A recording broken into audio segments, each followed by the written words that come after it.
Kane, endorsed by Everytown, Stacey Abrams, an anti-gun organization, Michael Bloomberg's anti-gun group as well. You say you're proud to have an F rating from the NRA. Michael Bloomberg and others like him, in the wake of what happened in Pittsburgh, support taking away the AR-15, which is the most popular rifle in America, away from people. Do you, like Everytown, support banning the AR-15? So let's be clear. I am not anti-gun. My great-grandmother taught me how to shoot when I was growing up in Mississippi. I like trap shooting. I like target shooting. I don't hunt because I mostly eat chicken, and that just seems mean. However, I know that the most responsible gun owners understand that they have the responsibility for the firearms and making sure that only responsible people have those firearms. That's why I believe in a background check. I believe in a 3-day waiting period. I believe that those who commit domestic violence and stalking should not have access to weapons. I do not believe that weapons of mass destruction like the AR-15 belong in civilian hands. So you think I don't think any. I do. I think they should be prohibited from civilian use. I've shot an AR-15, and I think you probably have too. And while it's an amazing amount of power, it also is an amazing amount of destruction. And there's very little that can be done to protect vulnerable communities when the AR-15 is present. I do appreciate your honesty, and I assume that by banning it, you would be rounding them up. It's the most popular gun in America. Around 61% of all U.S. civilian rifle sales. Would we be rounding them up from civilians in Georgia that own it? Men owning rifles. Should Stacy Abrams win? Man, we saw a boy get chased down and shot by a shotgun. Why would you want to limit my Second Amendment rights? So no matter who's governor, I'm going to talk to him in the way that I talk to him. She did say she's for guns, though. She says she's for two-way. She did say that. She did say that. She did. She did say that. What I like. Yo, so yeah, there's that. You see how dumb he looked at Charlemagne for that dumbass comment. And Killer Mike used specific words that you can't even misconstrue. But yeah, I was watching this segment of, I guess it's called Guys on the Truth, and Charlemagne the Devil, let's call him what his name is, Leonard McKelvey or whatever his name is. He did some dumb shit that I can't respect. You know, he tries to portray himself as being honest and open and calling out the BS and being authentically real when it comes to these political conversations. But he just should not be in these circles because he does not know what he's talking about. And even who I don't agree with even more is Roland, made him look dumb on the Breakfast Club because Charlemagne was saying things that weren't necessarily not true. He just didn't know the facts to back up what he was saying. And all Roland had to do was just stutter and talk over him and make him forget his point and not address what he was trying to say. But even Roland made him look dumb, like he should not be involved in these conversations. And what he just did right there was some bull.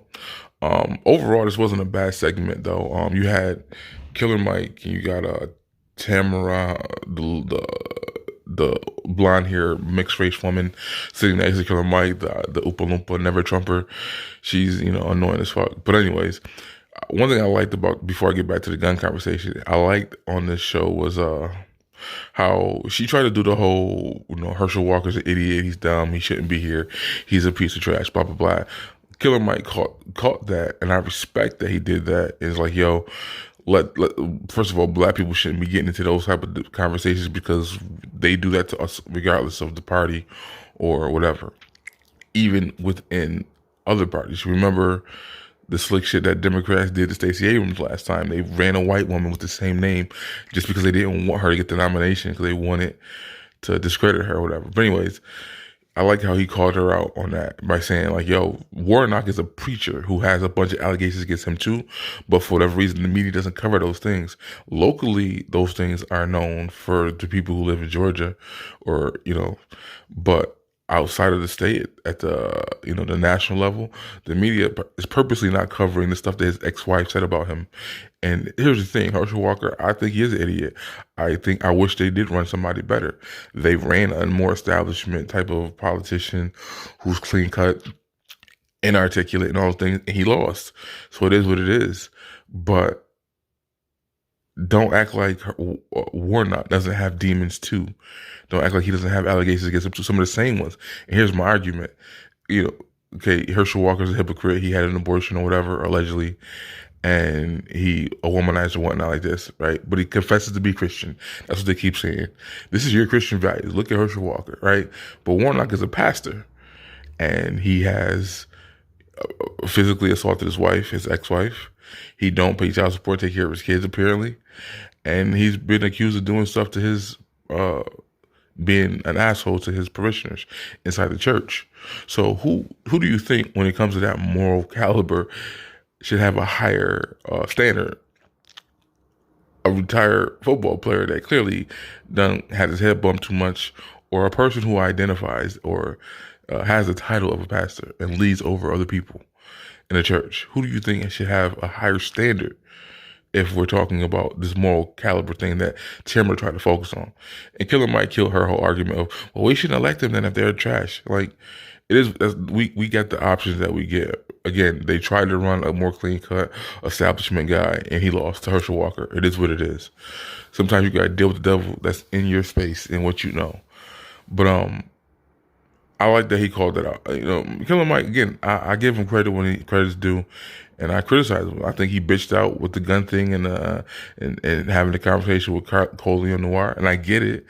I understand, like, that whole mafia of the niggercrats in Hollywood and the industry coming at you, your head, your neck. I think that's a lot to deal with. He even said his wife told him, do what you do. You rap. Don't let the stuff you do outside of what you do for a living cause you to lose your bread and lose your ability to support, which is weird because I think his rap fan base is pretty white from what I understand. I don't listen to his music, but it seems like he has a diverse audience. I'll put it that way.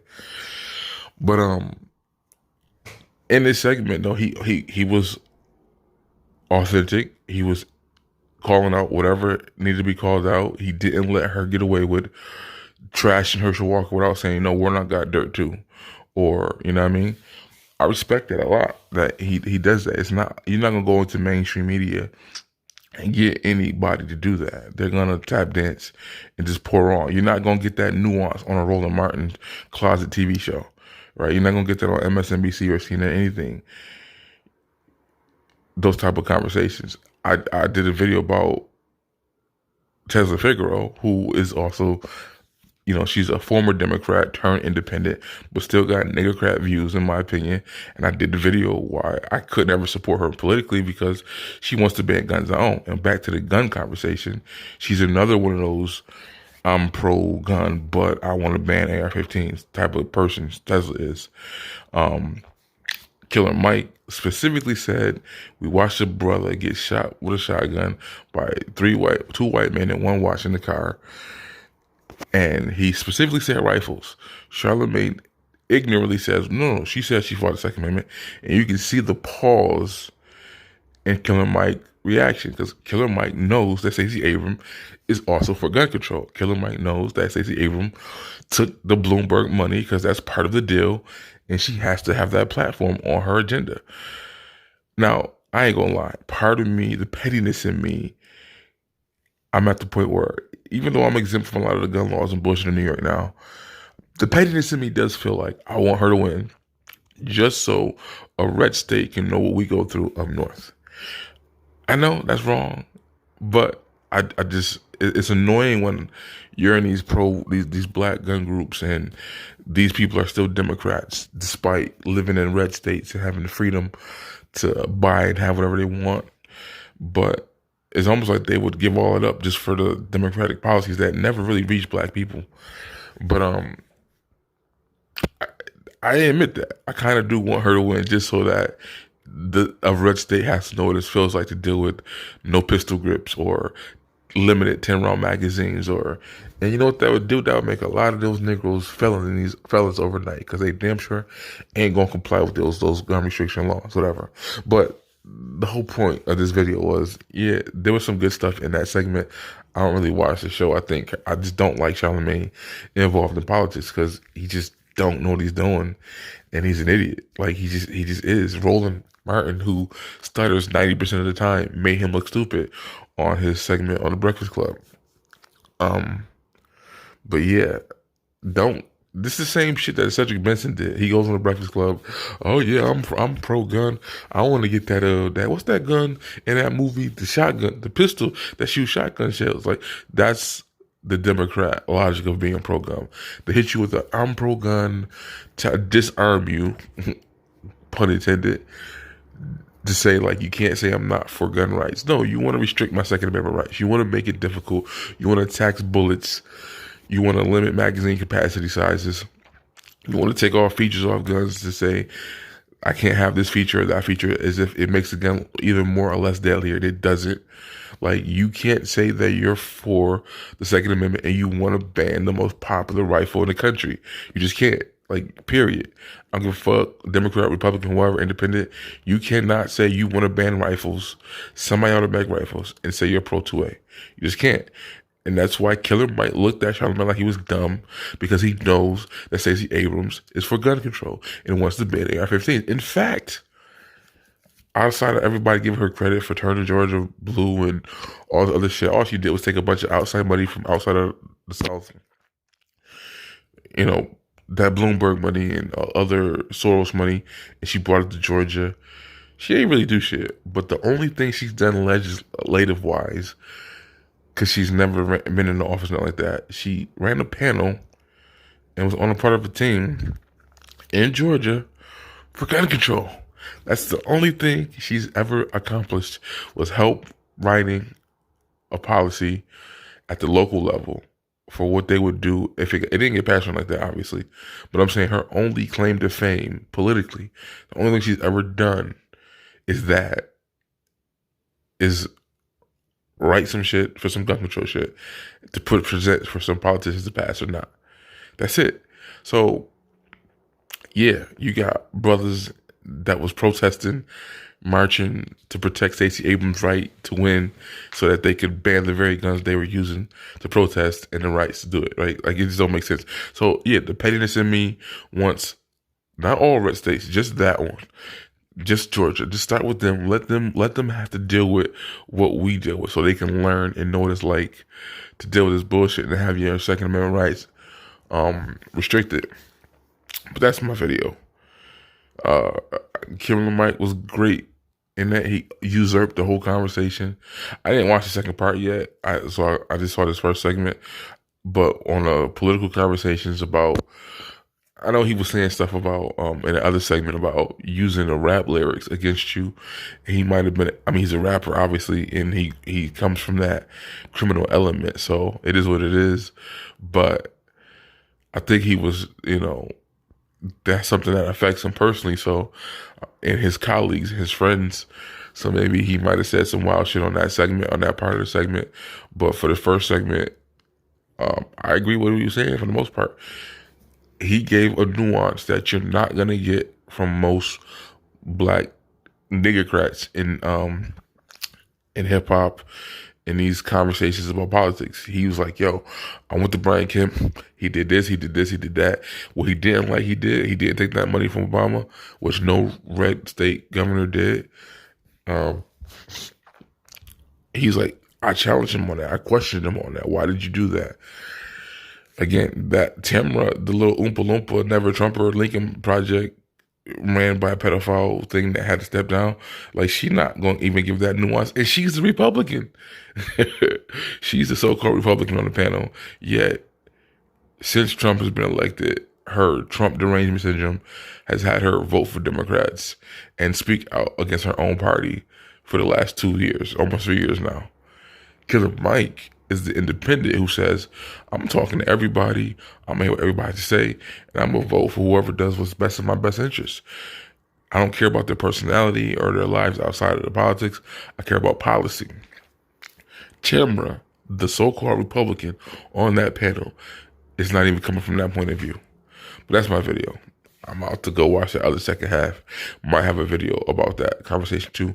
I definitely will I might do a video about what happened on the Breakfast Club with Roland Martin, because again, Charlamagne is an idiot and shouldn't be talking about politics, and he couldn't push back against Roland for some of the simple stuff that he was saying. I don't know what it is with the niggercrats. I mean, I guess because it's the whole boule thing and the whole fraternity stuff, they gotta stand by her regardless.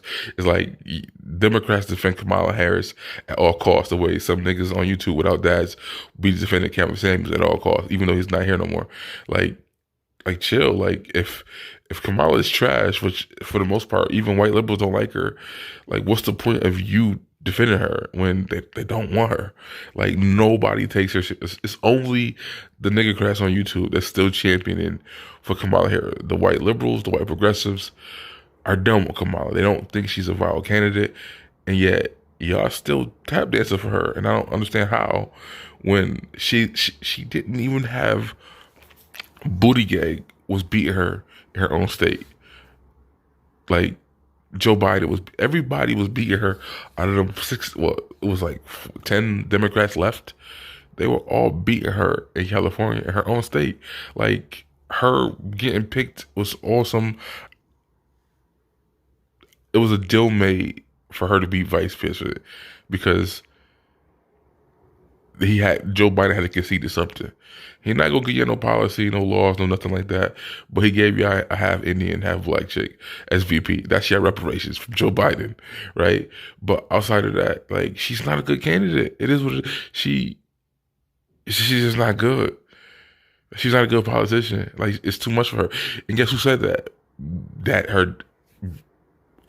The dude, I forgot his name, Brown. The kingmaker in California, he said the same thing. He's like, yo, she about to fuck up her career politically by running for VP. Because he knew also that she wasn't ready for this type of light.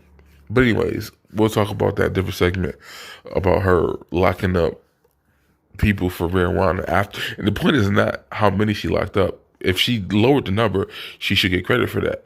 But the point is she still locked Negroes up for smoking weed after admitting she was doing it herself in her youth while listening to Tupac and Biggie while they weren't even alive, right? Like, that's the point, is that she's not a progressive prosecutor. That's the way the liberals want to market her and say she is, but she's not. So, like, that's the cat rolling. But anyways, we'll talk about that in a different video.